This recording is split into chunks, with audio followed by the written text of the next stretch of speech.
I would like to underline now, before we deepen this, is that I don't know anything about Filippo Biondi. I even clicked it to try and see, because of course one way to try and figure out the validity of a statement not only is to look at the paper, which of course I did, and we're going to read some of it together, but it's also try to see, okay, but who wrote it? I couldn't find a lot about him, so if you do know more about Dr. Filippo Biondi, please let me know. Here it says Università degli Studi dell'Aquila, so University of the Studies of Aquila, which is a city in Italy. But when it comes to Mr. Corrado Malanga, I have to disclose at this point that he is a former researcher from the University of Pisa when it comes to, I think it was organic chemistry, but he is also in Italy strongly connected with ufology, and I believe he has spoken about like alien abductions and that sort of stuff. So this has to be mentioned. The figure is a little controversial. Let's have a look at the abstract.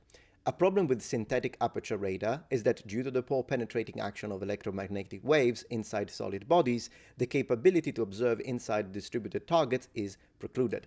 That already kind of underlines what I was saying at the beginning. How did they use SAR, which is usually very superficial when it comes to the way it's utilized normally, to go as deep as 2 kilometers underneath the ground? If looking deeply inside the ground was the overall goal, shouldn't you use something more akin of seismic reflection? And even then, I don't even think it can go that deeply, but I think that's what geologists use. You'll tell me if I'm wrong. Under this condition, imagine action is provided only on the surface of distributed targets. And here is where we go to the claim. The present work describes an imaging method based on the analysis of micro-movements on the Khufu pyramid, which are usually generated by background seismic waves. So it's like a new method, the way I understand it. Now, there would be nothing wrong with that, but of course, one thing that we need, absolutely, and I looked for it and I couldn't find it, is if they have a new method, and this method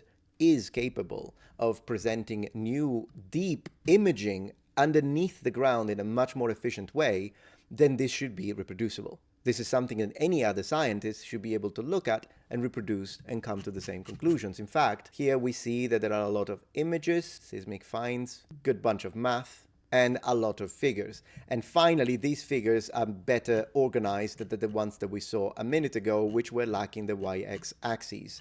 At least here, they see, well, this one doesn't, in fact. It kind of depends. These don't. These mean nothing, because there is nothing that we can use, like, I don't know what these mean. I'll give you the possibility that I don't know what these means because I'm not an expert. With that being said, if you are so sure about these findings, experts should have access to this so that it can be confirmed by the consensus. The study is very in-depth. What I found interesting, we can have a look at the conclusions, but even if we read this, what we're going to find is that they don't really speak about this cylindrical, how they went from the little 2D imaging with the colors to this little 3D imaging here with the spirals. The spirals are not mentioned. The images are not found. How did they get to this? That's the part that I don't understand. It makes this a little iffy from a methodological perspective. Now, as expressed, this study is available. You can download it, you can study, but it won't take you long to figure out that the study is not new, and it was published on the 19th of October 2022. So this already kind of debunks at least the section where they say that this is a new sensational finding. No, sir, it's been 3 years already. However, where do we get the date of 2025 then? Well, that is because in 2025, the articles do mention that there was some sort of presentation. And I did find the presentation, and it's this one here.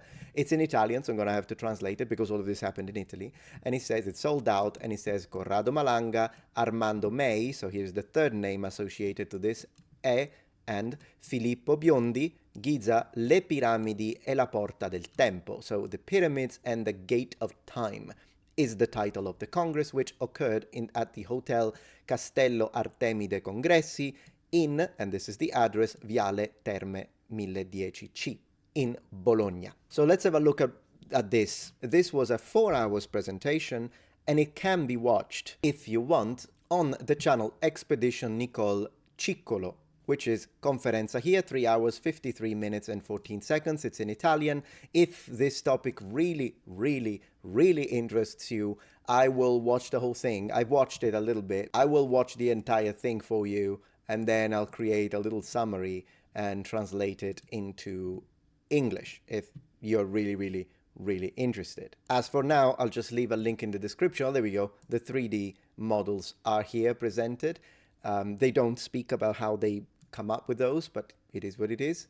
There we go. So we got the 3D models and everything. So I'll leave a link in the description. Do keep in mind, however, that if we have a very quick glance at the channel, you will notice that there are videos such as Stargate, the temporal spatial gates with Massimo Barbetta, who is the guest, I suppose. Some of the topics appear to be more esoterical in nature, like the idea of whether or not death exists, which I find very interesting, but all I'm saying is do have a look at the channel. Draw your own conclusions. There are videos on UFO, whether they exist or not. More aliens here, which once again, I'm not trying to shame anyone, but I'm just saying, have a look at the channel, form your own conclusions, draw your own conclusions, and then watch the video. Now, for what I have seen up to this point, and all this stuff in Italian that I've read and I've watched, I haven't watched the entire conference. I will, once again, if you want me to. But for what I've seen up to this point, I'm not really convinced.